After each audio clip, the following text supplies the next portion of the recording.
So a little about myself. I grew up in La Villita on the south side of Chicago.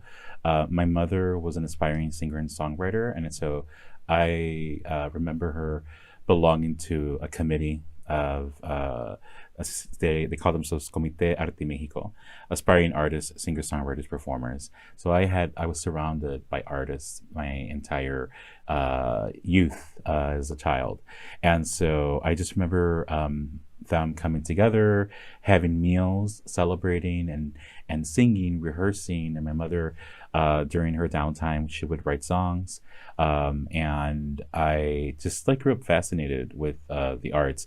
As a child, watching my mother cook and sing, I think that really sort of opened the window to what the arts could inspire in people. And so I later in life had the opportunity to work at the National Museum of Mexican Art. I was general manager of Radio Arte, 90.5 FM, which was a small community broadcasting station. Small but mighty. A lot of amazing people came out of Radio Arte. And then I became the performing arts director. I oversaw the performing arts programming. I was able to grow the programming into 7 cities and do programming on local, national, and international level. Eventually, that would lead me to CLATA, where I'm at now. And I've always been fascinated with how art can really help elevate the stories of who we are, our lived experiences as Latinos, and the other intersection of those identities that make up who we are really as full human beings. And so I've always been fascinated by that, and that's why I do what I do, because, as we say in Spanish, lo hacemos con amor. And look, you're absolutely right.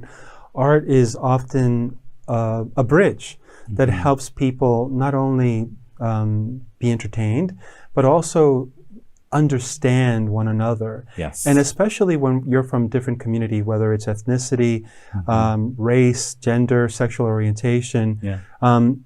One of the things that I like to do with guests is learn more about them, because you're not only inspirational based on the work that you do, the important work that you do, but you're also aspirational, and it's important for especially young people to learn more about people like you.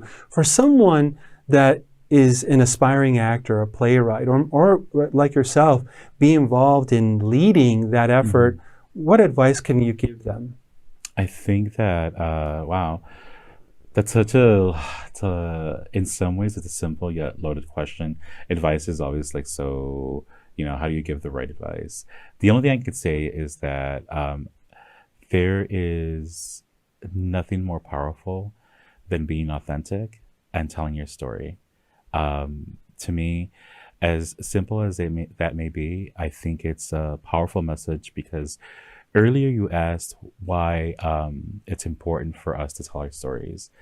What I didn't say then that I think is important to say now is that it's important because, for me, a lot of the work that I have done has been with first voice institutions. And it's our responsibility to ourselves individually to tell our own stories. Because if we don't, someone else will tell our stories for us. And sometimes when that happens, they take credit for our lived experience, for the things that we've accomplished, and for ultimately for who we are in our culture. And so that in itself is cultural appropriation, and we see it happening over and over again, right? So my advice to someone younger is be authentic, be yourself, and tell your story, and don't ever let anyone tell your story for you.